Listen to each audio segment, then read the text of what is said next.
The JavaScript ecosystem is rapidly changing. This makes it hard to keep your app or design system up to date. It's also a serious challenge for tooling. We struggle a lot with this in Storybook in the last few releases, so in Storybook 7, we're bringing out the big guns. To motivate this, let's look at how the ecosystem has changed over the past few years. For example, consider Webpack.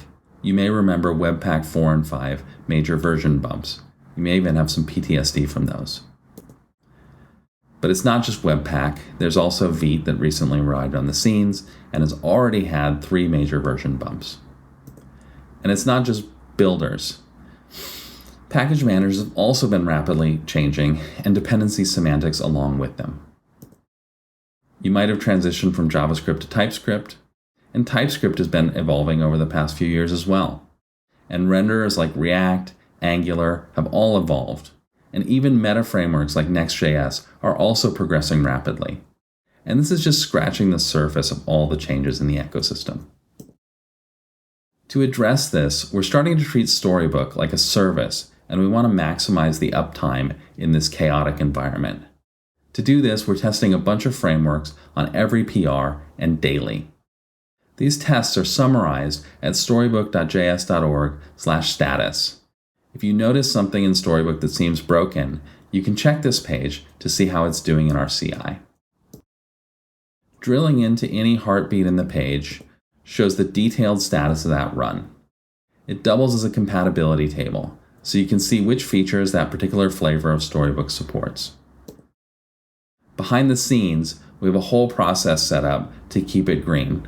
So far, we've caught and fixed 4 major ecosystem bugs and breaking releases. In each case, we fixed Storybook within a day or so of the event.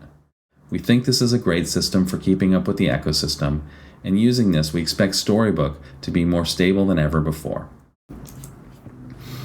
Another source of instability is intentional changes to Storybook. Every time you upgrade, there are a bunch of tedious steps. We've created a new system called auto migrations, which are smart code mods that upgrade your project. These migrations are tailored to your specific project configuration. They detect whether they're needed, and if so, will prompt you and inform you about the relevant changes. If you opt in, they'll upgrade your project automatically. Here's an example of an auto migration to migrate from .stories.mdx to .mdx in Storybook 7. We run the command, it prompts us for the change. When we accept the change, it updates our main.js config accordingly. Magic.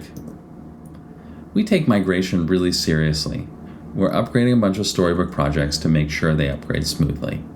These projects, like GitHub Primer, Material UI, Svelte UI components, and so on, span every renderer that we support and thousands of stories and complex configurations. That's a quick introduction to a few ways we're working to improve Storybook stability. We hope that despite the massive scope of Storybook 7, this is going to be the smoothest release yet.